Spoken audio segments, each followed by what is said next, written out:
Ladies and gentlemen, welcome to 2026, and this is the Championship preview for 2026. So welcome back. This is the Championship Show. Mark Austin, thank you very much for joining us and bringing all your knowledge. Happy New Year. Happy New Year to you all. Yeah, obviously Karl normally does the Championship Show. He has picked up a little bit of man flu, bless him. He's struggling. He's over in the production box over there. So if you hear any coughing and somebody sort of slowly, painfully dying, all right, then it'll be Karl in the box there. So basically, Mark, what we're going to do tonight is we're literally going to go through every team which is in the Championship 2026. Yeah. You've pulled out a couple of points that you think people should know. Yeah. And by the end of this show, you'll have a good idea of where all these teams are sitting administratively, on the pitch, all the Ivleys. I can't remember. I can't think anymore. Ivleys. Financially, So, happy with that? Yeah, let's go for it. Right, okay, so let's get into it. First of all, Newcastle Thunder. They finished bottom of the league last season, but looking to change things. Yeah, they are. Newcastle, they finished bottom of the League One last year because they had to rebirth a few years ago. But I think things are looking quite positive for them because they've got Graham Stedman, who's ex-England, Great Britain rugby league player, and he's done some coaching in Union, so he knows athletes, and they've got an agreement with York Knights where they can take some players from them because dual reg doesn't exist this year. I think it's more about just taking players on loan for 1 or 2 weeks, and they made quite a lot of signings so far, mainly coming from York. They've got a few overseas ones as well, so I'm thinking that tie-up's going to work really well for Newcastle. Well, I mean, if they've come from York, they had a belting season last year, didn't they? So, they're going to hopefully have picked up some talent, some Championship talent there, and that'll help them get themselves further up the league. Yeah, and I think Super League are going to make more use this season of loaning out players to the Championship to give them some proper game time. Because let's face it, when you're in the Championship, that is like a bit of a make or break. Because if you make it in the Championship, then it means you're quite tough. That's it. Yeah, well, you've got to be. Yes, definitely. Right, okay, so any players of note that we should be keeping an eye out for in terms of... So recently, as of last week, I think it was, they signed King Vuniyawa, who's got Super League experience with Salford. He's also been with Hull as well, and last season he was with Featherstone. So King Vuniyawa has been around quite a lot of clubs. He knows the ins and outs of each level, and he's an absolute beast when he gets going. So if he can keep his fitness up, he's going to do some damage this year. Right, moving on then. So a difficult season last year for Keighley Cougars, and not an ideal start to the season either. No, they really, I think they went about 8 games where they didn't get a win last year, which is really surprising. But they seem to have turned it around a bit with Alan Kilshaw last year. They had a pre-season game a few weeks ago with Oldham. Well, it wasn't pre-season game, it was more of a lot of Championship clubs are having these opposed sessions with other clubs. So they had an opposed session with Oldham, and then 3 days later, the Keighley coaches then signed for Oldham as an assistant coach to Mike Ford. So that was disappointing for them. They've got a very experienced halfback as well in Jack Dallimore, who's 37. He's been around the block as well. He has. I mean, he's been to a number of clubs. He's been to Oldham. He's been to Barrow. He was at Crusaders last year, and he's not afraid to say what he thinks on social media as well.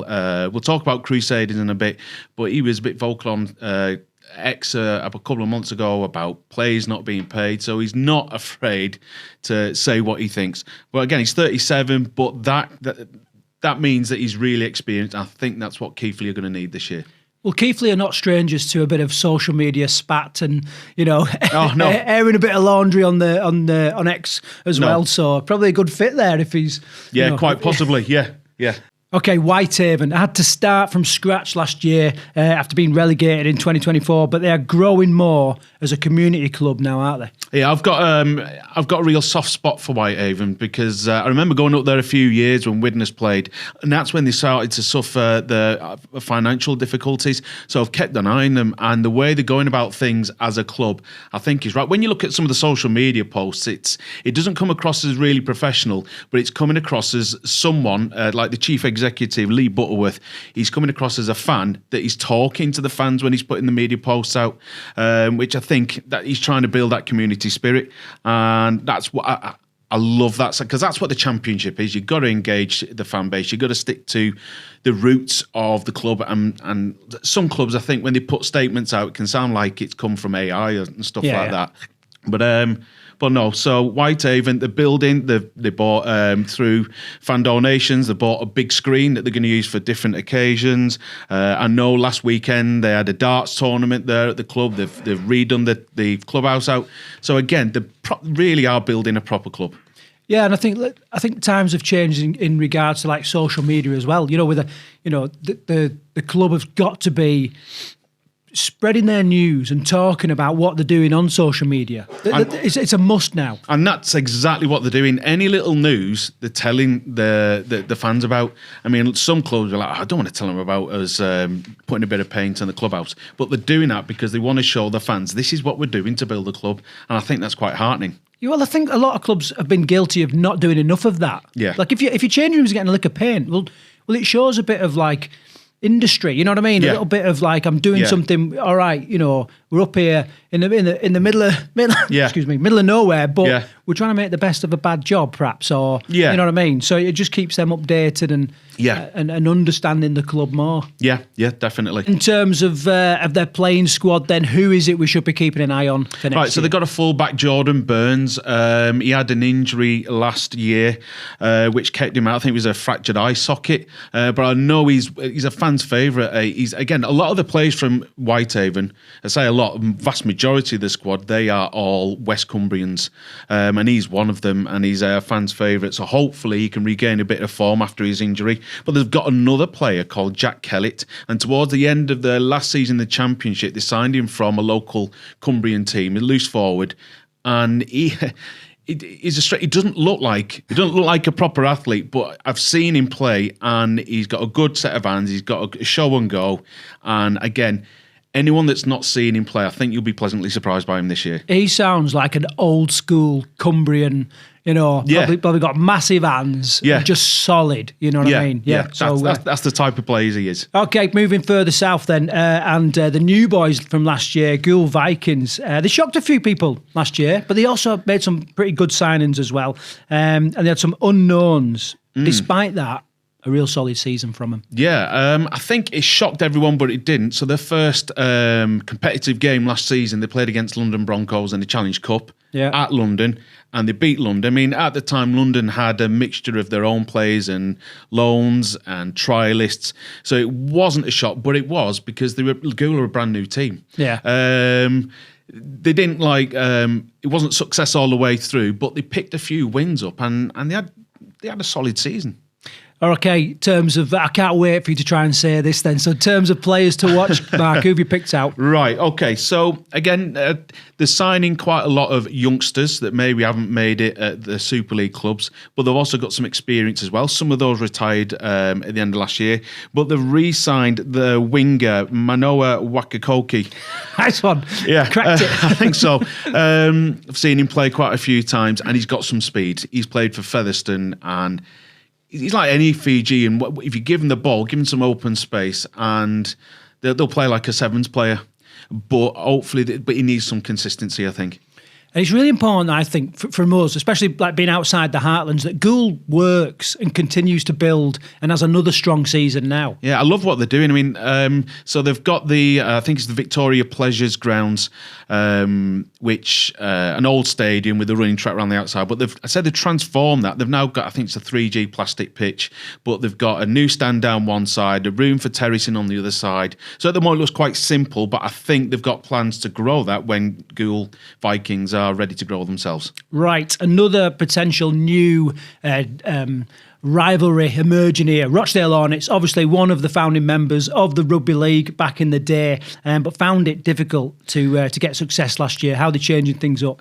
So Andy Maisie used to be the chairman of Swinton Lions about 5 years ago, and then I think he fell out with them over name changes of Swinton, so he went to Rochdale, and I think that he likes what he's got there because they're all about building the club.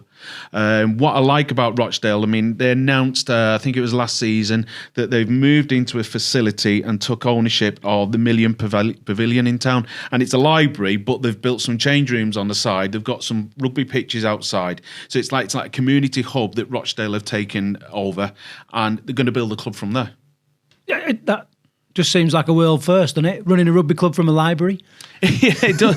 Yeah, it does. But the libraries were always like the community hub, weren't they? So, I mean, and I think for clubs like Rochdale, clubs like what we're saying about White, you've got to engage the community. And this place where it's got a cafe in, so it's not just for Rochdale, it's for the local community, but Rochdale can grow the club and engage the community. I keep saying community, but that's what it's all about. Yeah, no, you're right. You're right.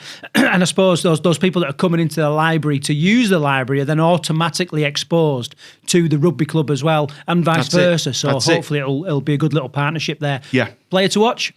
Right, okay, so they've signed a player called Jordan Simon, who played for them a number of years before, and he played for Hunslet last year, a real solid loose forward. And I think next year, I mean, Hornets were like mid-table last year in the old League One. For them to compete against the stronger teams from the old Championship, they're going to need a pack leader, and I think that's what you get with Jordan Simon. Yeah. By the way, I should have said right at the start of this programme that we're doing these in sort of reverse order of how they finished in the league last year. So obviously starting with these League One teams. Okay, Next up then, a club that made a lot of progress last year under Mark Dunning, formerly of Bradford. How are they going to build on that this year? Midlands Hurricanes, obviously. So the first few years of their existence, after moving on from Coventry Bears, they had some good moments, but they finished further down the bottom. They had a strong season last year. They've got their club, not their club, but their squad is based in the north, so they're going to get some good players from there. But one thing that they announced at the weekend was they've now changed their playing facility, because they used to play at the Alexander Stadium, which was used for the Commonwealth Games. Yeah. But that facility is just miles too big, I think, for any club below Super League, even for a Super League. So they're now going to be based at a place called Avery Fields, which is a bit closer to the centre of Birmingham. And they've got a pavilion at one end, but they've got plans to immediately build a 350-seat stand and extend in the future if needed, and include another stand. So, but that is where they're going to be based for the next 20 years. So 20-year lease gives them a chance to say, right, this is where we're going to be. By this time in 5 years, this is where we want to be with this stadium and so on. Does that seem like a step down? I mean, clearly, the facilities were incredible at the Alexander Stadium, but the game experience did feel sterile sometimes. You were so far from the pitch because of the running track. But they were just brilliant, weren't they? Yeah. So what's your take on that? Well, so if you think about Huddersfield Giants in Super League, they're going to move out of, not this year, but the following year, they're going to move hopefully out to Halifax, because the stadium that Huddersfield are in right now, I mean, you can hear the cowbell and a few people shouting. It's all like one man and his dog at the side of the pitch. So you can have thousands of people there and it looks empty as well. It does. And I think that's what you'd get at the Alexander Stadium. So they're realistic. They said that the Avery Fields where they're going to go, it is realistic for the number of people that they're expecting to go. I'm a little bit disappointed in the fact that you got some bigger followings in the Championship. But when I've looked at the fixtures, those bigger teams I don't think are going to go down to Avery Fields to play against Birmingham because of the way the fixtures are structured this season.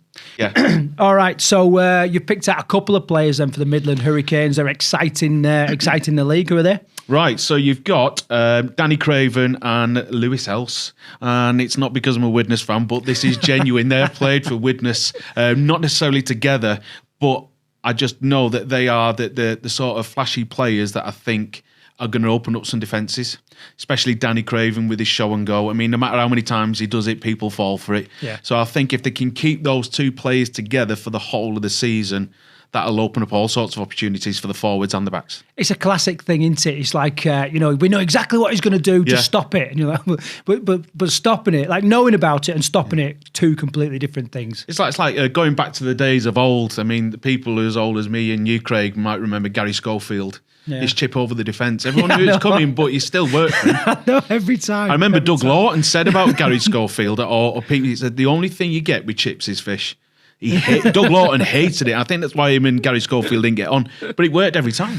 Well, it works every time for him. Lots of people have tried it since, and rarely does it come off. Right, So, moving on then. So, finishing fourth was Dewsbury Rams. They did finish fourth, but I suppose it was a bit of an inconsistent season for them. It was. I remember listening to Paul March on radio towards the end of the season. He was deadly disappointed that they weren't going to meet the playoffs, that didn't even exist after that. But again, Paul March, he's a local coach. He's been played in Super League himself. Local. He knows the local area. He knows where to pick up the players. But one thing they're doing at the moment, they've got to increase the crowds at Dewsbury. So what they've done, they've got an agreement with DIY Kitchens, and you'll know the owner is the owner of Wakefield Trinity as well. And so they've got a deal going where Wakefield Trinity season ticket holders can get into Dewsbury Rams as well. Right. And that sponsorship has meant that they've been able to reduce the price of the season ticket for Dewsbury Rams fans as well. So that just sounds like a fantastic deal.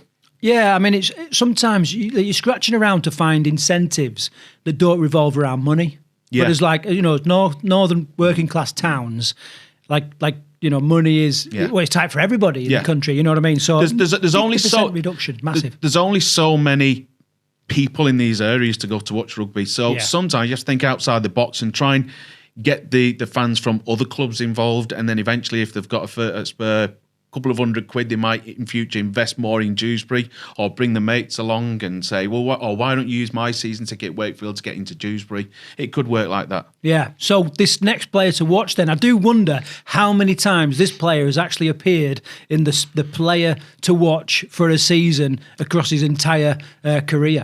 He's an absolute legend, is Paul Sykes. Legend. I mean, he's 44 years old and he's going round again. I don't know whether it'll be, he'll go around again just so he can be the oldest player. But I don't think they're just going to waste a salary. They're not just going to waste money or a position on someone unless they really thought he can do it. And he's got in the Championship, you've got to have the players. If they can't get around, they've got the rugby brain up there, and I think he's got it still. Yeah. Well, I mean, I always remember when David Beckham was starting to get on a bit. Yeah. And he just used to sort of more or less stand in one position and just knock the ball into the right spots and control stuff that way. So yeah, if you've got the brain, I mean, the idea of 44 playing at this level and getting battered every week and being able to turn yourself around, it's just mind-boggling, how he's doing this. But brilliant. Honestly, the entire show, wish him all the best in this. Definitely. Going around again. And he's got to go again. One more time. 45. Moving on to Swinton Lions, and a club who have been yo-yoing between divisions over the years. But they're looking at putting down some roots in next year's competition.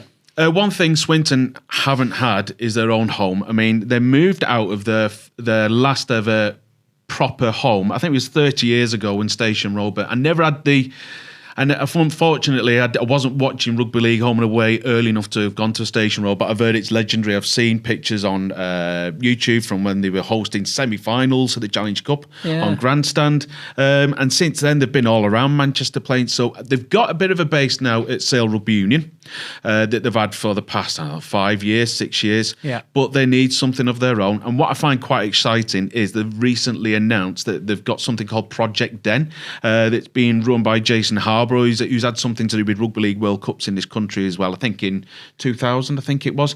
So he's taking the lead on that. And I know at the end of the month, they've got a meeting with all the fans to announce this Project Den, where they're going to announce, hopefully they're going to announce where they're going to have a new stadium and what that will all entail. And that's what these clubs need. They need their own base. Do you know what I love about this? We're going back to one of our previous points where you've got to be communicating with your fans. They've announced it, and they're using it as a campaign to build up, they're building a bit of excitement. Everybody's waiting now for this news to drop.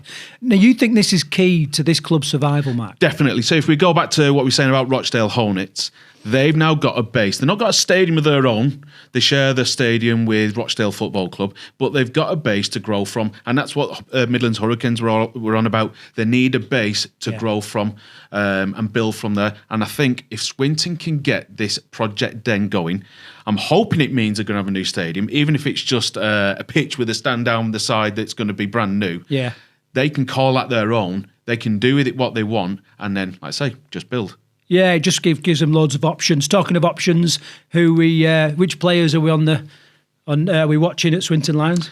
Right, okay, so you've got a hooker called George Roby. He's got experience at Huddersfield Giants. And I think he's found now, not his level, but he's just because you're playing in the Championship doesn't mean you're not good enough for Super League. Some players bounce backwards and forwards. So I'm going to talk about Mitch Clark, who spent the last few years at York. He's going back up to Super League with York. So George Roby and the other players can as well. But anyway, so he's experienced. He's quite dynamic from acting half. But another player I'm going to keep my eye on. They've got a player who's called Rhys Breers, and you may remember Lee Breers, so it's his son. Be interesting to see if he's got the tactical and the skills of his dad. And the off-pitch antics as well. Yeah. Well, we'll see. Right, Workington Town then, another mainstay of the league. A decent season last year. Runners-up to the Crusaders. West Cumbria needs a strong club, don't they? They do. Start of last season, so Whitehaven and Workington, they play in the Ikey Southwood Memorial game every year. So Whitehaven had the bragging rights over Workington, but as the season panned out, Workington just got stronger and stronger. They had a few Australians last year as well that helped them. This season, I think they're just carrying on in the same way, but like some of the other clubs, which is really exciting, they're going to move into a new stadium, not this coming season, but next summer in 2027.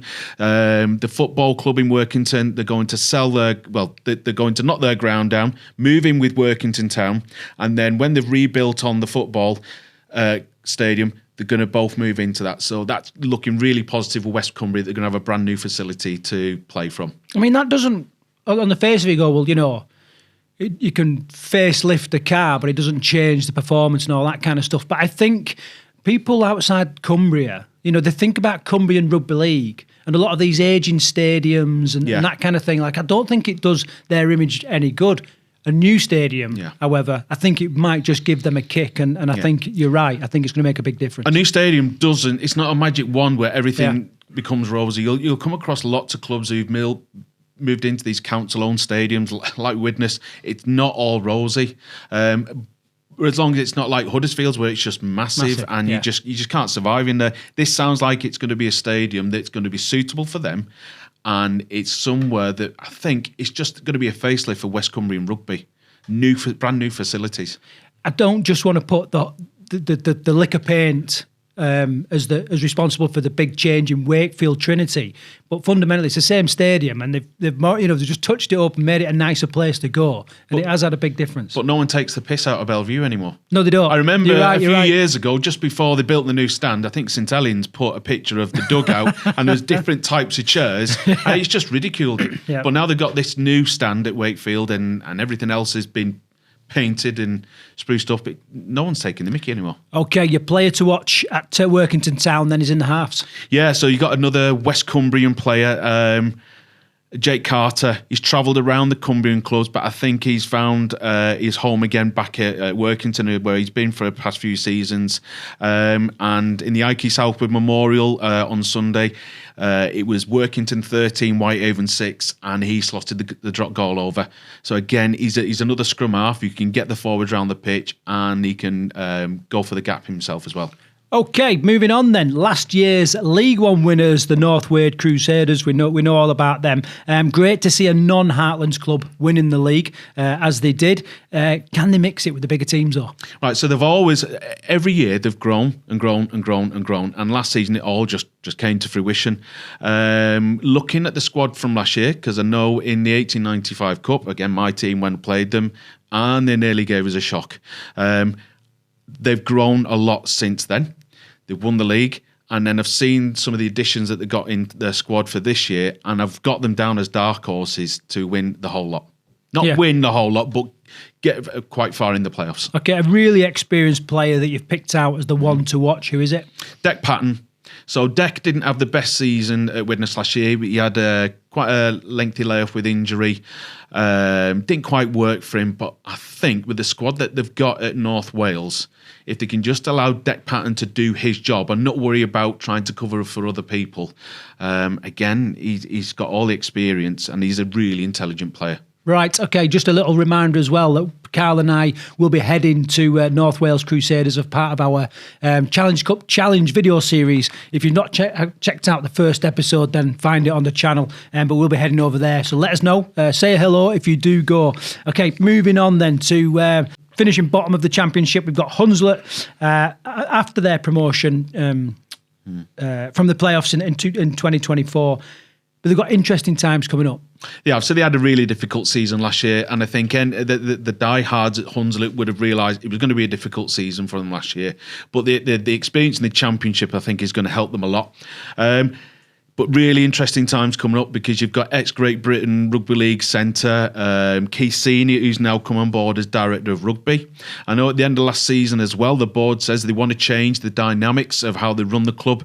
So they're now more interested in going away from a fan-led or fan-owned club to more of, to bring the businesses in. So they really have got plans to push the club on to the next level.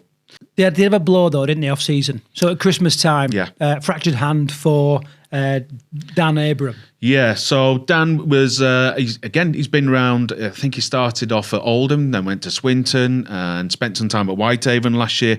He was a fullback. Now he's moved into the halves with Hunslet, and that's a massive blow because if they could have had Dan Abram and Lee Gaskell starting at halfback, again, that's another really good, solid partnership. So it's a really big blow to see their first choice scrum half out for quite a while by the sounds of it. Yeah, so although we mentioned Dan, there's a different player of note that you're going to be watching this year. Yeah, so they've recruited from Sheffield Eagles a winger called Matty Dawson-Jones, who's, again, been round Super League clubs, but he's quite muscly. Really strong running winger. He's fast as well. See, at this level, I think you need strength in depth, but you also need that game breaker. And I think if they can get it out wide to him, I mean, Lee Gaskell, he's got an awesome cut-out pass from standoff. If they can get it out to Matty Dawson-Jones, he can streak away. Yeah, well, you talk about game changers. Lee Gaskell can flip a game on its head as well. So, right, moving on then. Batley Bulldogs, a team that I think a lot of people have got a bit of a soft spot for. Oh, they have. I mean, we talked earlier, didn't we, about community clubs, and that is what you get with Batley. On top of the Mount Pleasant. You're driving through the streets, you wouldn't expect to see a stadium where it is. But what they've done there is they've built their own stadium. Whatever money they make goes into the stadium. They don't go for broke like some other clubs have done. So again, I think everyone's got a soft spot for Batley and what they do. New coach as well in James Ford? Yeah, he was at Featherstone last year. Unfortunately, he was sacked very early on. But I think with what he's got at Batley is they don't sack the coaches. If the coaches leave, it's because they've gone onto Super League or they decided to just step aside. But Kevin McNicholas, the chairman, he doesn't like to. He just likes to let the club not look after itself, but the club to progress at the level that they are. They're not going to push the boat out on anything because they don't want the club to get into any financial danger. So James Ford, I think he'll know that this job is for the rest of the season. So that doesn't mean that he can just carry on and be nonchalant. Yeah, but he's got the time to build. Yeah, and they had a good win as well, didn't they, in the off-season against Dewsbury? Yeah, in the heavy woolen derby. I think the fact that they nilled Dewsbury, that was that's a statement of intent. Oh, yeah. And it was from what I've seen on pictures and video, it was a fantastic crowd at the Fleur Stadium in Dewsbury for that game. And so Batley winning that, I think that's a bit of a shot in the arm for them. Yeah, so, I mean, you mentioned the stuff that they're doing in the business and the way they run the club. They've also announced a music festival on the 6th of June. And it's a little thing, that this music festival, what they're doing is they're making use of the resources that they have. I know at the back of the stand, they've got like a truck trailer and they have bands on there throughout the summer, but they have got their summer bash on the 6th of June at the not the Fleur Stadium, they won't forgive me for that, but at the Fox's Biscuit Stadium. Yeah, the Fox's Biscuit Stadium. Okay, player to watch? Ben Reynolds, of course. He is a ball in hand, the show and go, the kicking game as well. I think he's a real coup for them. To the point where when they've announced the squad numbers, Ben White, who's the normal number 6, he's took it. I think he's now 14. So to push Ben White out, he must be thought of really highly, and I think he'll do well for them next year. Brilliant. Okay, so Sheffield Eagles, a very disappointing and tough year for Craig Lingard in 2025. Is it looking any better for 2026, do you think? Well, in the podcast that we did last year, I kept mentioning about Craig Lingard. He's going to find it difficult because Mark Aston, he was Mr. Sheffield, as I kept saying last year. Mark Caston's not there anymore. So Craig has hopefully now not got the pressure of that on him. He started the rebuild of the squad, and they are physically, in terms of physical size of their players, they are a massive team once again. Okay, so a couple of players of note that's kind of come in: Josh Hodgson, Gill, Jordan Lilly. They put a decent squad together here. Yeah. But they've got Jordan Lilly and Kieran Gill from Bradford Bulls from last year. Jordan Lilly, everyone knows about him. Good as a scrum half, good as a acting halfback as well. But I want to focus on Kieran Gill. He's a strike centre. And I'm not sure why he hasn't took the step up in Super League. Maybe Bradford didn't want him, but I think he did go into Super League a few years ago with Castleford Tigers. But he's definitely one to watch out for, especially if the halfbacks can give him the service that he needs. 15 tries from 23 appearances for Bulls last season. That's a really decent. It's a great strike effort. rate. Yes, it is. As a centre. Okay, right. This is a team that I think people will have a big eye on, and that's London Broncos. Found 2025 very difficult following their relegation from the Super League, which we all know about. There's been a lot of changes since then. Has there? Has there really? Has there really? I've noticed. Yeah, massive overhaul with Darren Lockyer and Grant Veschel taking control. That's really good to see that they've got people involved with some money, but some massive ideas. I know before Christmas, when Lockyer took over, he says, "Yeah, we've got a stadium that can hold 10,000." He says, "I'm hoping to get 10,000 passes in the next few years, and then we can maybe move from there." And that's never been thought of like that in London before. So massive plans. By the sounds of it, way too big for the Championship right now. But I think their time will come next year for Super League. Yeah, they took a bit of a punt, didn't they, hoping they were going to get into Super League. They missed out, which was a bit of a surprise for me. So they've also got a couple of things going on this weekend. Karl and I will be interviewing Darren Lockyer and Grant as well, so really looking forward to that. And hopefully they're going to make this first round game a massive event. Yeah, well, they've got a few things going. So they've got a DJ on there. So you've got an ex-England Rugby Union, James Haskell. He's going to be doing a bit of DJing. Right. Darren Lockyer, and you've also got social media personality Big John there with his Bosch. He'll be making an appearances as well. Right, so who should we be watching at London Broncos this year? Absolutely every player, I think. But one standout for me is they've managed to bring over, I mean, money talks, doesn't it? But the fact that they've got Regan Campbell-Gillard coming over, I mean, he spent the last 10 years in the NRL, not as a fringe player or bit player, but he's done State of Origin as well. One thing that they've got to be wary of is that they're not coming over to play Super League, all these stars. They're coming over to play Championship Rugby. Yeah. Let's see how they go when they're going up the slope at Batley. Yeah. But they've also got some of the players from last year still there. So hopefully they can guide the more experienced, flashy players from the NRL and just keep their feet on the ground. I mean, it is a different game in the Championship. You speak to the players that have played both Super League and the Championship. Yeah. They say it's very scrappy. Sometimes it can be more physical. Okay, the skill and the speed might be better in Super League, but it's still a rapid game.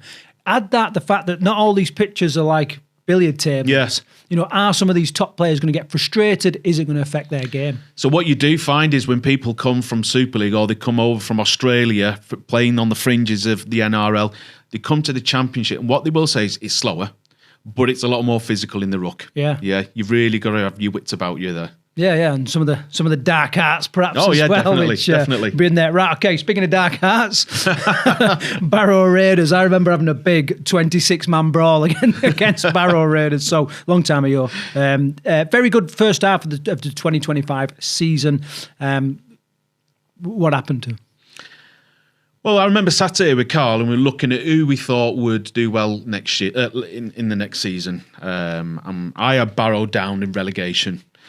And then we did another one into the season. It's like Barrow and Halifax were at the top. And I says, things will slow down for them. We did one round about Easter and they were still up there with Halifax. So I thought, well, what do we know? But what they've got at Barrow is they've got that the team that they have each year. And they may lose one or two. They may take one or two. But last year, I think it was with about a third of the season left to go, they just had a few too many injuries. Yeah. And it's harder to recruit, I think, new players just like that when you're in Cumbria. 18th in the IMG rankings, though. Yeah. 18th in the IMG rankings, which technically means is that it's like 2 spots away from Super League. Yeah. But their chairman, Steve Neal, has always said, he says, we're not going to get into Super League. It's impossible with the stadium that we've got. So they've just got to make improvements and just keep going as the way they are. But if they could get a new stadium, if they had the good sense, I think, to merge with the football club and have like what Workington are doing with the Workington football team, if they could merge and come up with a community facility, I think that's a step that could take them up towards Super League. So you've picked out an Italian international as one of the players to watch here. An Italian, Australian, Ryan King. Again, he was at Whitehaven a few years ago, and I think he's got a quite good, when I say good kicking game, for a loose forward, he's got a good kicking game. He can play at halfback as well. He had a difficult season last year because he had to have a knee operation shortly into the season. So that affected Ryan's game time last season, but with a fresh knee, hopefully he can start again this year. And if he can reach his potential, then that's another dangerous player they've got. Well, if there's one thing you need, it's a pair of working knees, isn't it? So, okay, right, let's move on to Doncaster then. Dons are a club that invest a lot in their first team. They've always, since they came up into the Championship, they've always been, again, like Sheffield, players physically just massive. They recruit well each year, so they don't just swap players in and out. They bring more players in. But the thing is, they played against Bradford at the weekend. I think they were just beaten by 18 points, but their squad age is what could hold them back. They've got an average squad age of 31. The eldest player is Swai Matangi and Sam Smeaton. They're 37. Well, Paul Sykes is 44. Yeah, but these are forwards, and I think you need a bit more youth when you're in the forwards. But their youngest player is 26. So again, they've got quite an old squad, and so I think they're going back to, again, showing me age here, the Bradford Northern of old, where they were called Dad's Army. I think the coach Craig Hunt is after some real bullying mentality on the younger teams. That's what he wants the DNA to be. Yeah. The Dons being the Don on the pitch. Yeah, I mean, that thing with the average age, 31, it doesn't seem like a big difference, but if the average age is 31, the average recovery time is going to be heightened. You know what I mean? It's whether they can turn themselves round enough and then be fit enough to be putting time in on the practice field and fit enough to... staying fit, staying injury-free. I mean, you might know, Karl, and me, when you get a bit older, it's harder to recover from injuries. But it's when it comes to the summer, on the faster grounds, are they going to cope? I mean, I'm not being ageist. I mean, I'm 47. But that they could find that difficult. But positive for Doncaster this year. This year is their 75th anniversary. So they had a big do to release their kit the other day. And Carl Hall, who's been at Doncaster since he was a player there, he's looking at some really positive years coming up. Brilliant. Okay, and who should we be watching this year at Doncaster? Corey Aston. He's of course, Mark Aston's son. He was at Sheffield for the past few years. He left Sheffield not on the greatest terms. So he's looking for a bit of a rebirth at Doncaster, and that's like Sheffield's near neighbours. Or rivals, let's call it. Rivals. Yeah. So, but he's got a great kicking game, out of hand, off the floor, and again, as all good halfbacks, he can create. Right, finishing 7th in the league then, middle of the table, Widnes Vikings, a club with ambition that found life difficult in the Championship, Mark. Yeah, they have found it difficult. We haven't got one of these big owners at some of the other clubs who've recruited, like Doncaster. But when I see what's going on at some of the other clubs, I'm quite happy that we've got the owners that we've got who know the level of financial output that they can give. I don't want Widnes to go back to how we were like 4 or 5 years ago, where we're in administration. It's not nice. So sometimes you just need to just take a step back and understand that we're growing.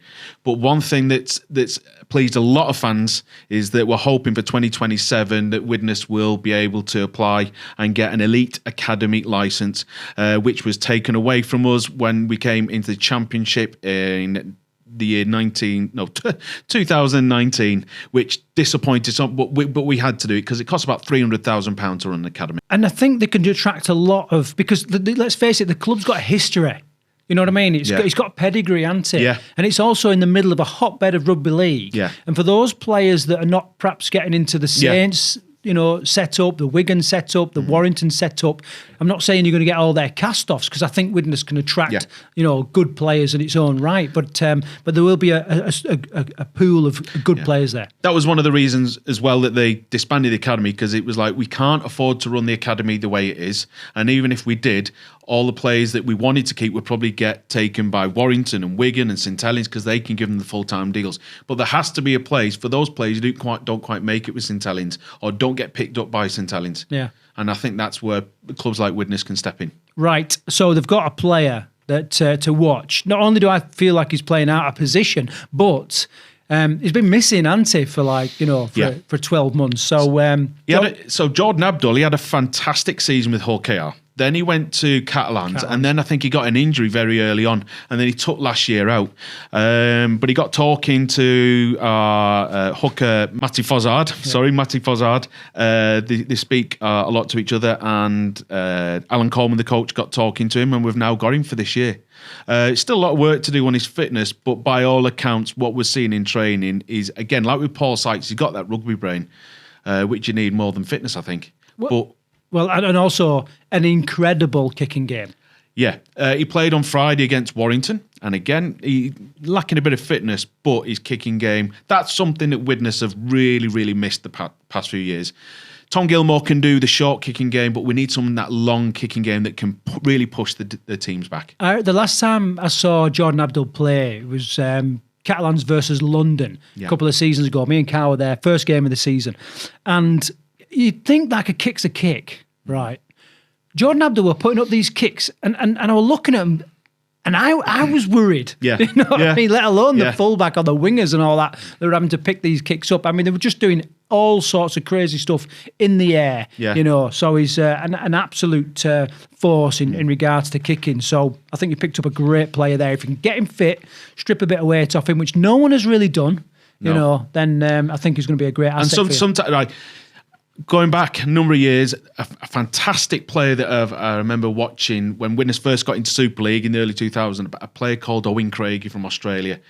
Really unfit looking, but the natural ability he had, it was frightening. And Jordan Abdul, he's got that as well, natural ability. Yeah, I mean, he's obviously got a level of fitness, because otherwise we wouldn't be playing rugby at this stage. Right, before we crack on, I just want to drop our little mention of Pavida Sportswear, who are the sponsors of this show and the entire Rugby League Outsiders for this season. They produce lots of tribal-inspired kit. Check them out. There'll be a link down in the description, and you can look at their kit on yourclubstash.co.uk. Right, okay, moving on then. Right, into number 3 then of the the teams that we're going to focus on. Halifax Panthers, obviously following some financial difficulties in 2024, which were well documented. The Panthers caught a lot of teams by surprise last year. I remember you talking about this when I was producing the show and you was chatting to Carl. So yeah, fill us in. I had them down as strugglers because they had a squad of, I think, about 19 or 20 players at this time last year. And I said to Carl, I says that they're going to come a cropper, they are, when it gets towards the middle of the season. But what they had for about the first 5 or 6 games is the same squad of players every single week. And it served them well up until I think about Easter when they played Bradford, and I think they lost against Bradford. Suffered a little bit after that. But when it came to the playoffs, so they had a player from St Helens called George Whitby, and he ran the show in the playoffs and put Oldham out. And so I wasn't overly surprised that they did what they did, because again, they just had that mentality last year. We're in it together. And I think some of the players that picked up this year, they're going to go well again. Yeah, and they picked up some Australians, haven't they, from Australian reserve grade players. So yeah, no doubt some talent in there. Yeah. But one to watch is one that joined them last year. And again, I'm going to try my best with this name. I've seen it often enough. David Nofowaluma. A fullback who's done it in the RL. He did it over in France a few years ago. Signed mid-season last year from France. Took a bit of time to settle, but once he got going, he was devastating for defences. So you think it's more of his attack than it's his defensive role that's, I think so. That's his greatest assets? I mean, when I saw him a few times last year, it was like he wanted to play sevens rugby. He's that sort of fullback. Right. Yeah. Open field and he's gone. Yeah. That people love to watch. Oh, definitely.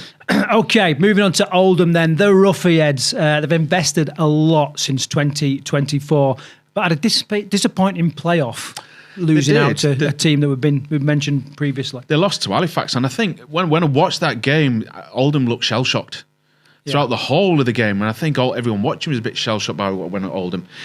When they got knocked out, shortly after that, Sean Long, their coach, the agreement was he was going to move on. But since then, Oldham haven't recruited, from what I know, they haven't recruited a head coach. So Mike Ford, who's the director of rugby, he's taken the reins. And as we were saying earlier on, they've taken Alan Kilshaw from Keighley to be the assistant. They've recruited well as well. So they've lost Ryan Briley, who's now the chief executive of Salford. So that's a bit of a dent, but actually the squad depth that Oldham have got, I don't think it'll matter too much. No, but I mean the squad, we mentioned the squad, it doesn't differ massively from last year, does it? So hopefully they can take what the foundations that Shaw Long put down there, and they were real contenders, weren't they? Real contenders. Yeah. And just narrowly missed out at the end. Yeah. Players to watch then. Again, one of the spine players that we keep talking about, like your fullback and your halfbacks, but this one's a hooker, Matty Wildy, leads by example as the captain. If we can put him in the same level as some of the players that we might know, Mickey Hyam, one of those players, and dart out from acting half, but really strong in defence, really strong. Other players that they picked up of note: Jack Walker, Jake Bibby, Emmanuel Wayne, Tom Nisbet, Matty Russell, all got Super League experience. And they're the type of Super League players that when they come down to the Championship, I don't think they'll be overawed by the physicality of it, because they are all physical players. Yeah. Okay, right, let's move on then. So Salford RLFC, obviously a brand new entity, although it comes with a bit of pedigree. We mentioned Ryan Browley, taking the helms as the chief executive. What's your take on this Salford? It's hard because we don't know enough about them. Short intake of breath. They've only been in existence, 3-4 weeks properly. Yeah. They had the kit launch earlier this week, and that looks like a fantastic kit. They had over 1,000 people there for the kit launch. Amazing. They've got the support in Salford. The thing that they're going to find difficult is that I think they've got a squad of about 15 players at the moment, so they're relying on loan players coming in, so they'll find it quite difficult to start off with. But I think as the season goes by, they'll pick up a few players that may be Super League and need to offload so that they can recruit players. But I still think they'll struggle this year, but I think they know they're going to struggle, that they're not under any illusions. This year is the start-up year for the new Salford. Just give me a bracket here. I want to say to you, right, give me a position. Just give me a bracket of what is the lowest you would kind of expect them to finish, and what is the highest you would expect them to finish? Right, it's going to be difficult because, like what they did last year, they filled the team every week with loan players, and everyone thought they were going to get a hiding. They gave Warrington a hiding. Yeah. A few other teams were giving Warrington a hiding, but you know what I mean. It's like back to the wall mentality, and sometimes that can pull you through. So what's the highest that we're expecting? The highest, I think, is maybe 10th or just outside the playoffs. Highest. Lowest, I think, even though they're a brand new club, if they were to finish bottom of this 20 league division, I think they'll still be really disappointed. But like I was saying about Widnes, sometimes you just need to take a step back and realise this is where your level is at the moment, and you're just got to grow from here. Don't try and do what you've done in the last few years and spend more than you can afford. Yeah. Right? No, these are your finances, and just support your club, and I think that's what the fans will do. And the fans have shown resilience and support to the club. Like you said, 1,000 people there for the kit launch. So do you think they'd be okay with the bottom of the table finish? No, I don't think any fan would, because you're the bottom of the pile, aren't you? No fan wants that. But if they can get through this season, then it's successful. Because let's face it, just before Christmas, there was no team, there was no club at all. Yeah. And someone's come along and they're starting to build. You cannot build a team in 2 weeks. You can't build a team in half a season. It's going to take time. Okay, so they're players to watch, of which they've recruited a lot from their scholarship programme, haven't they? So, they have. I mean, there was worries last week when they announced that they're going to have to disband the scholarship, even though it was disbanded already because the old club just it went into liquidation. But they're giving a chance to players in the old scholarship and their old second team. I mean, some of the players I've picked out are players that played quite a few games for them last year in Super League. So you've got Charlie Glover and Finlay Yates. And again, they've not got loads of experience. What they've got experience of is, again, having the backs to the wall, someone kicking them while they're down, they're going to rise above it. That's what I'm hoping they're going to bring to the team. Right, so we're gonna talk a little bit about the new structure for the Championship in a minute. Before I talk about that, obviously one club absent, a club of note, and that's Featherstone Rovers. So let's just spend a little bit of time and discuss this situation at Featherstone, Mark. Yeah, so unfortunately, the other day, Featherstone were given the news by the RFL that they're not going to be allowed a licence to operate in the Championship next year. And that took quite a few people aback because they were led to believe that it would be okay. But what the RFL are doing, I think maybe because of the experiences with Salford, Red Devils previous years, I don't think the RFL are going to just say, yeah, you can take over so you can fulfil the fixtures. They're going to be looking at these clubs and thinking, are you going to do right by the other clubs? Are you going to be able to fulfil your fixtures? Are you going to be able to survive without people helping you? And it sounds like the prospective owners of the new Featherstone club were the old owners, and they just couldn't give the guarantees that the RFL were after. Yeah, and there's one thing for sure, and that's the RFL could not have another Salford-esque situation for this season. I think that would just be so destructive for the sport, the organisation, all the clubs. I just don't think it'd be a good thing. I mean, I was talking off air, wasn't I? That I expected the RFL to just let them in from what I was hearing, because the RFL needed someone to fulfil the fixtures, like what they did with Salford last year. So I was a bit shocked that they didn't get a place, but actually not shocked, because, like I said, they've had their fingers burnt, the RFL. They want clubs who are going to add value to the whole league, and I welcome that, and I'm hoping it's going to be really difficult for Featherstone Rovers fans to have this year where they're not going to be watching their team, but I'm hoping this will be a year where they can start from scratch and put the blocks in place ready for an entry in 2027. Yeah, so hopefully that is the case. They will be missed this year. I know there's a lot of people who took to social media and expressed their concerns, but also their disappointment in the fact that they hadn't been allowed to play. But I don't think it could have happened realistically. No, I mean, no matter what I could say, I don't think Featherstone Rovers fans would be happy with, because they want a team to watch. The last 120 years, there's been a team in Featherstone. This is the only year where there hasn't. So it's devastating.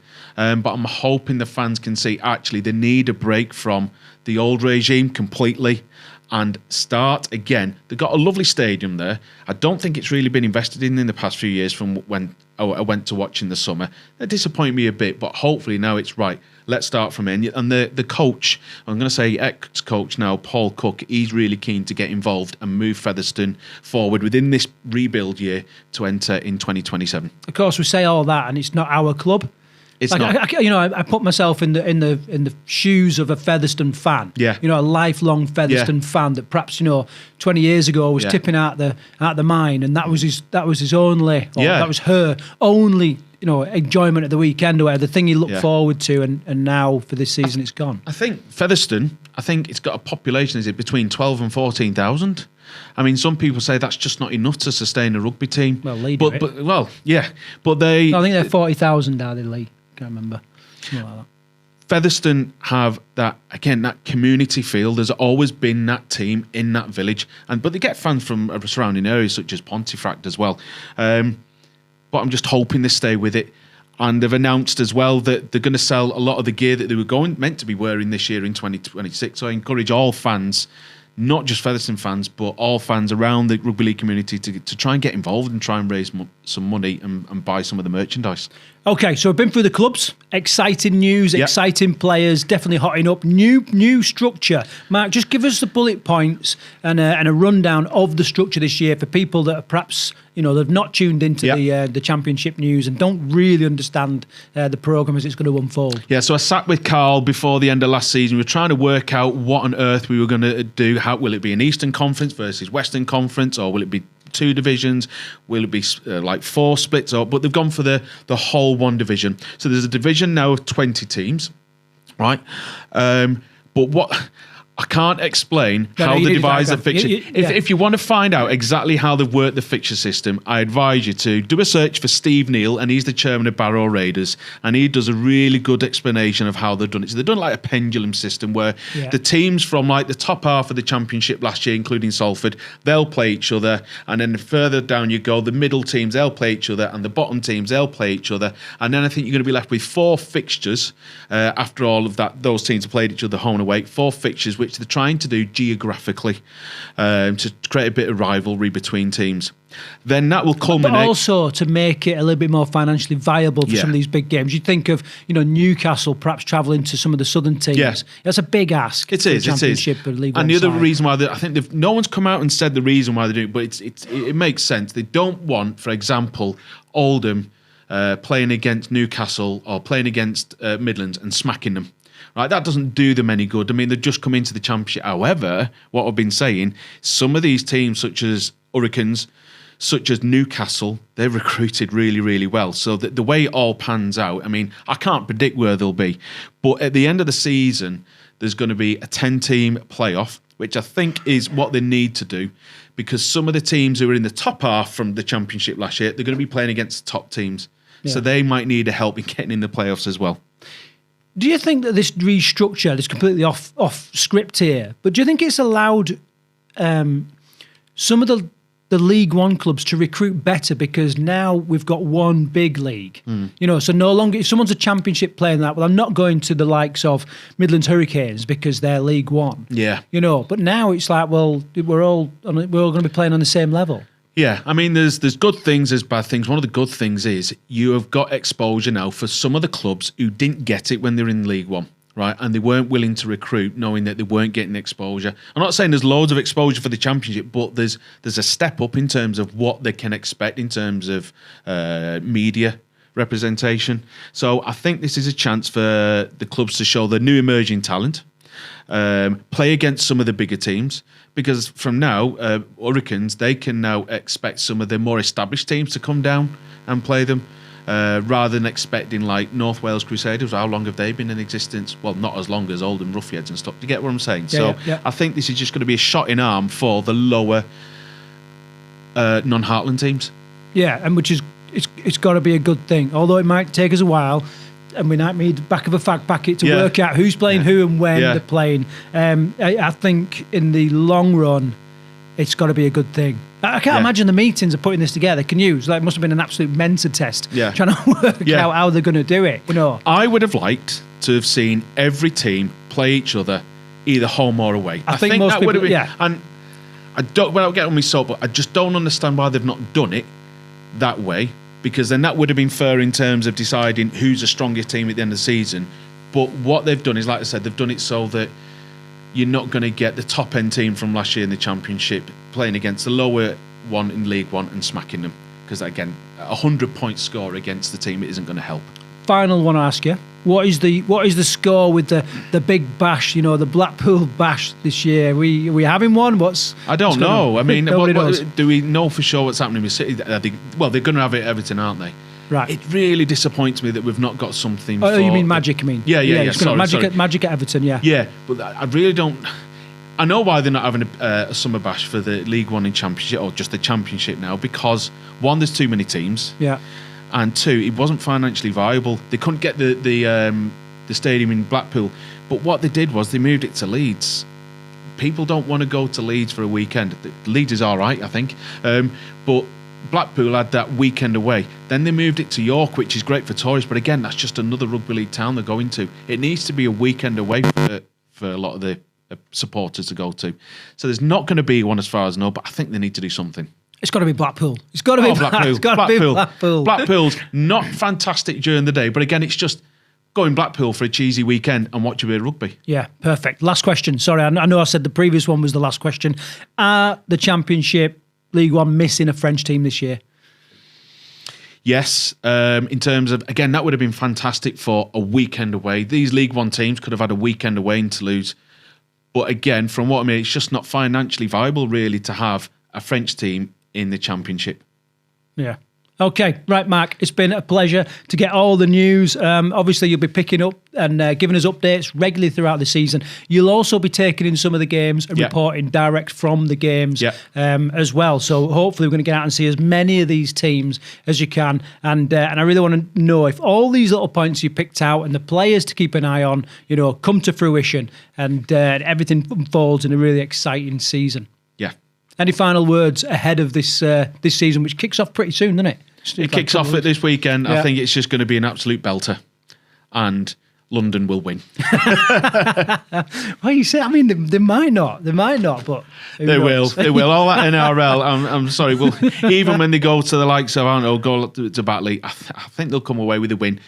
Widnes are playing them this weekend, and I think that's the best time to play London, the first game of the season.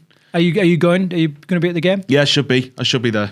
Brilliant. Looking forward to it. Well, the last time me and Karl went to a London game at the start of the season, it was Baltic. But you know what? They've got the best paninis that you can ever ask for. So let's look forward to that. Right, let's wrap it up. Thank you for watching. And if you've got any comments about your club or anything that we've said, make sure you stick it down in the comments. And if you haven't done already, make sure you subscribe to get more updates and the Championship show throughout the season. Take care.